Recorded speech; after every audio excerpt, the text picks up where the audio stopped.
আবুজের মতন তো কিছুই বলিনি। আপনাদের কি দাবি দাওয়া আছে বলুন, আমি যথাসাধ্য চেষ্টা করব মেটাতে। তেমন কিছু না, আমরা এই নগদ 40,000 টাকা, 5 ভরি সোনার গয়না আর বাকি যা যা লাগে। ও হ্যাঁ, আগের থেকে কিন্তু বলে দিচ্ছি, আমাদের প্রায় 150 জন বরযাত্রী আসবে, তাদের যেন আপ্যায়নের কোনো ত্রুটি না হয়। 40,000 টাকা? এত টাকা আমি কোথায় পাবো দিদি? বড় পরিবারে মেয়ের বিয়ে দেবেন ঠিক করেছেন, আর এই সামান্য খরচা করতে হাত কাঁপছে। এ তো ঠিক নাচতে নেমে ঘোমটা টানার মতো ব্যাপার হলো। দেখুন দিদি, আমরা তো আর কসাই নই। ছেলের বিয়ের জন্য মেয়ের বাড়ি থেকে, যাই হোক, সমাজে আমাদের একটা মান সম্মান প্রতিপত্তি আছে। বলছি একটু কিছু কম। আরে এটা কি বাজারের আলু পটল নাকি যে দরদাম করছেন? চন্দন আমার একমাত্র ছেলে, ওর জন্য অনেক বড় বড় ঘর থেকে বিয়ের সম্বন্ধ আসছে, কিন্তু আমার ছেলে তো গো ধরে বসে আছে যে সে মালাকে ছাড়া অন্য কাউকে বিয়ে করবে না। কিন্তু আপনারা আমার দিকটা একটু বোঝার চেষ্টা করুন। দেখুন, আমাদের বোঝার কিচ্ছু নেই, আর আমরা তো আকাশের চাঁদ চাইনি যেটা এনে দিতে সমস্যা হবে। এতক্ষণ তো আপনার সঙ্গে কথা বলছি, কিন্তু আপনার স্বামীকে তো দেখছি না, তিনি কোথায়? থাক না বাবা, এখন এ নিয়ে কথা বলার কি দরকার? দরকার আছে তাই জিজ্ঞেস করছি। যে পরিবারে ছেলের বিয়ে দেব সেই পরিবার কেমন সেটা জানতে হবে না? কি হলো, আপনি চুপ করে আছেন যে? আমাদের কথার উত্তর দিন। আপনার সিঁথির সিঁদুর দেখে তো মনে হচ্ছে উনি জীবিত আছেন। তাহলে আপনার স্বামী কোথায়? আসলে মালা যখন ছোট তখন ওর বাবা হারিয়ে যায়। আমরা অনেক খোঁজ করেও কিছু পাইনি। হারিয়ে গেছেন? এটা কোনো কথা হলো?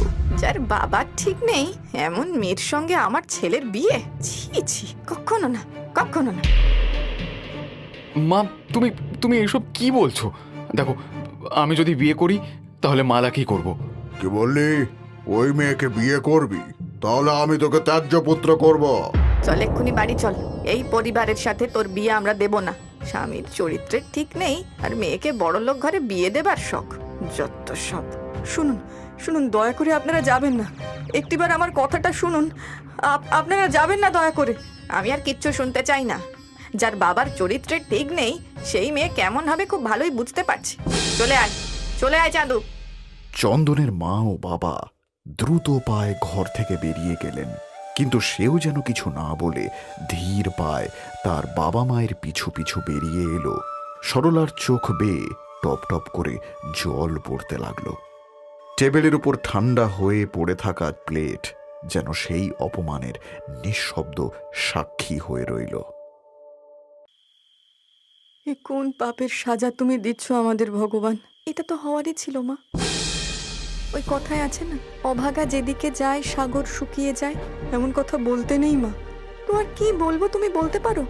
আমি সবটাই বুঝতে পারছি রে মা, কিন্তু আমি যে নিরুপায়। গ্রামের প্রত্যেকটা মেয়ের বিয়ে হয়ে গিয়েছে, শুধু আমারই বিয়ে হয়নি। তার জন্য একমাত্র দায়ী আমার বাবা। এমন কথা বলতে নেই মা। তো কি বলবো মা? তোমাকে যতবার জিজ্ঞাসা করেছি তুমি একই কথা বলেছো যে তোর বাবা হারিয়ে গেছে। আজ তোমাকে সমস্ত সত্যি বলতেই হবে যে আমার বাবা কোথায়। আমি সত্যি জানি না তোর বাবা কোথায়। তুমি মিথ্যা কথা বলছো। তুমি জানো বাবা কোথায় আছে। এত বড় কথা তুই বলতে পারলি আমাকে? তুমি জানো গ্রামের লোকে বাবাকে নিয়ে কত কি বলে? আমি এই গ্রামে মুখ দেখাতে পারি না মা। সবাই বলে বাবার চরিত্রের দোষ রয়েছে। বাবা নাকি আমাদের ছেড়ে অন্য কারোর সাথে পালিয়ে গিয়েছে। মিথ্যে, ওসব মিথ্যে কথা। লোকে যা ইচ্ছে বলুক, তাতে আমার কিচ্ছু যায় আসে না, কারণ আমি জানি তোর বাবা সম্পূর্ণ নির্দোষ। বাবা যদি সম্পূর্ণ নির্দোষ হয়ে থাকে তাহলে বাবা এত বছর কেন আমাদের ছেড়ে রয়েছে? তার কোনো উত্তর আছে তোমার কাছে? আমি সত্যি জানি না রে মা। আমি এটা মনে প্রাণে বিশ্বাস করি তোর বাবা আমাদের কোনোদিন ঠকাবে না। তোর বাবার নিশ্চয়ই কোনো বিপদ হয়েছে। এই একই কথা শুনতে শুনতে না আমার কানটা পচে গেছে মা। বিশ্বাস করো, আমার আর ভালো লাগছে না। তুই বিশ্বাস কর আর নাই কর, এটাই সত্যি। আজকে শুধুমাত্র বাবার জন্য আমার ভালোবাসার মানুষের সাথে আমার বিয়েটা ভেঙে গেল। তুমি বলো তো এরপরে আমি কি করব? তুই চিন্তা করিস না মা, আমি তোর ভালো জায়গায় বিয়ে দেব, দেখিস। আর কত মিথ্যে আশ্বাস দেবে মা? গ্রামে আমি বাদে প্রত্যেকটা মেয়ের বিয়ে হয়ে গিয়েছে। তারা স্বামী সন্তান নিয়ে সুখে সংসার করছে, আর আমি? দেখবি একদিন সব ঠিক হয়ে যাবে। আর কোনোদিনই কিচ্ছু ঠিক হবে না মা। আজ একটা দুটো মাস নয় বা বছর নয়, দীর্ঘ 20টা বছর যে লোক নিজের স্ত্রী কন্যাকে ছেড়ে চলে যেতে পারে তাকে অন্তত আমি বাবা বলে স্বীকার করি না। মালা, তুই যার সম্পর্কে কথা বলছিস সে সম্পর্কে তোর জন্মদাতা বাবা। কিসের বাবা? আজ অব্দি বাবার কোনো দায়িত্ব তিনি পালন করেছেন বলতে পারো? মালা, মুখের ভাষা সংযত করো। পারছি না মা, আমি পারছি না। আজ শুধুমাত্র ওই লোকটার জন্য আমার। মালা, খবরদার, তোর বাবার সম্পর্কে আর একটা খারাপ কথা বললে আমার চেয়ে খারাপ আর কেউ হবে না।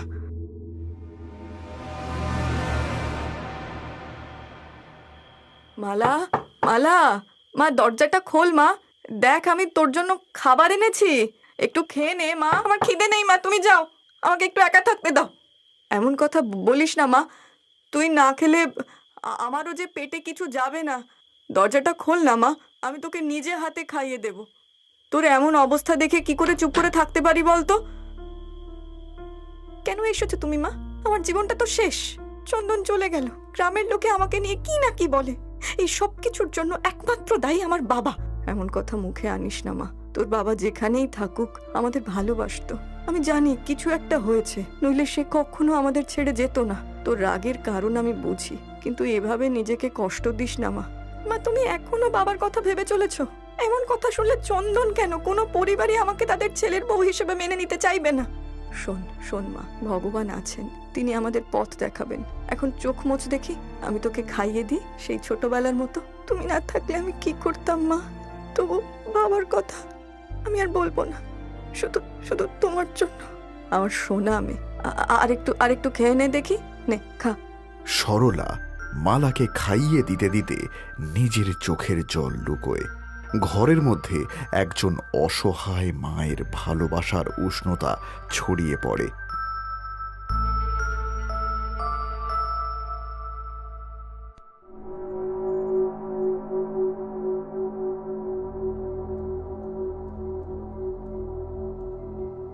মা, ওঠ, আমি এসেছি।